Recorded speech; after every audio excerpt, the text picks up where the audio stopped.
मोकामा के बाहुबली विधायक अनंत सिंह की मुश्किलें कम होती नजर नहीं आ रही हैं और लगातार अनंत सिंह को लेकर के पुलिस का शिकंजा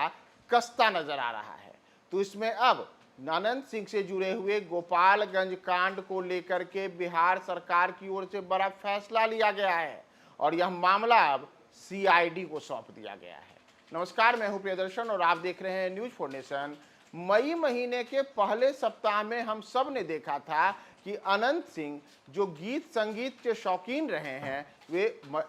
मई के पहले सप्ताह में गोपालगंज जाते हैं और गोपालगंज में जनेऊ के कार्यक्रम में शामिल होते हैं। वहां पे उनके सामने नाच गाना होता है, लेकिन नाच गाना जिसके अनंत सिंह शौकीन रहे हैं वही उनके लिए परेशानी का सबब बन जाता है और अनंत सिंह के ऊपर गोपालगंज के एसपी विनय तिवारी के आदेश पर उनके खिलाफ मामला दर्ज कर लिया जाता है। कहा गया कि अनंत सिंह जिस कार्यक्रम में शामिल हुए वहां अश्लील नृत्य हुए, अश्लील गाने बजाए गए और इतना ही नहीं, अवैध तरीके से हथियारों का प्रदर्शन भी किया गया। कई किस्म के अन्य बातें पुलिस के द्वारा कही गई और इन तमाम चीजों को लेकर के अनंत सिंह की गिरफ्तारी को लेकर के भी पुलिस ने शिकंजा कसना शुरू कर दिया। हालांकि यह मामला अदालत में गया और अदालत ने इस मामले को लेकर के अलग अलग जो सुनवाइयां हुई हैं उन तमाम सुनवाइयों के बीच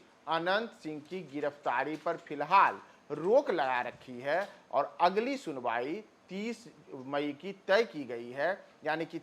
30 मई को तय होगा कि अनंत सिंह की गिरफ्तारी होगी या नहीं होगी। तो अनंत सिंह के गोपालगंज कांड से जुड़े हुए मामले में अब एक बड़ा फैसला यह लिया गया है कि इस मामले की जांच का जिम्मा अब सीआईडी को सौंप दिया गया है और इसे लेकर के आज ही यानी कि शुक्रवार को ही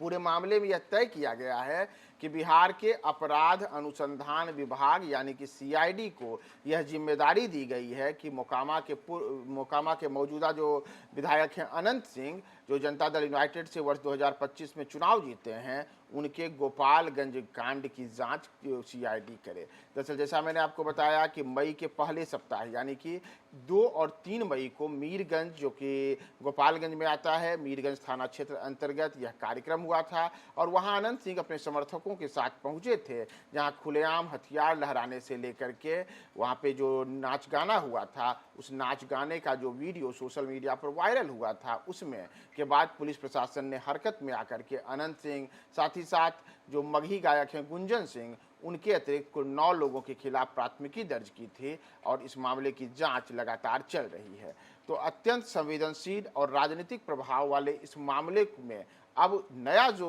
पेच आया है उसमें इस मामले की जांच को अब सीआईडी को ट्रांसफर कर दिया गया है और बिहार के सियासी गलियारों में अनंत सिंह जो अक्सर ही चर्चा का विषय बने रहते हैं, तो अनंत सिंह ने गोपालगंज कांड को लेकर के यह भी कहा था कि ये पूरा का पूरा जो मामला उनके खिलाफ तय किया गया है, यह पुलिस के द्वारा पूरी तरीके से गलत और बेबुनियाद तरीके से उन्हें फंसाने की कोशिश है और उन्होंने गोपालगंज के एसपी विनय तिवारी को भी आड़े हाथों लिया था और कहा था कि शायद विनय तिवारी को मशहूर होना है, इसीलिए वे मेरा नाम लेकर के मेरे नाम पर केस दर्ज करा करके अब इस किस्म की बातें कर रहे हैं। तो अनंत सिंह का पक्ष था कि न तो वहां पर जहां वो कार्यक्रम में शामिल हुए थे, न तो वहां पर कोई अश्लील नृत्य गीत या संगीत हुआ था, न ही किस किस्म की कोई बातें हुई थी जहां हथियार लहराए गए थे, बल्कि जो हथियारबंद लोग थे वे अनंत सिंह ने कहा था कि वे कौन से लोग थे, कौन आए थे, नहीं आए थे, हम इसके बारे में पूरी तरीके से नहीं जानते हैं, लेकिन जो लोग हमारे साथ थे, हमारी सुरक्षा में थे,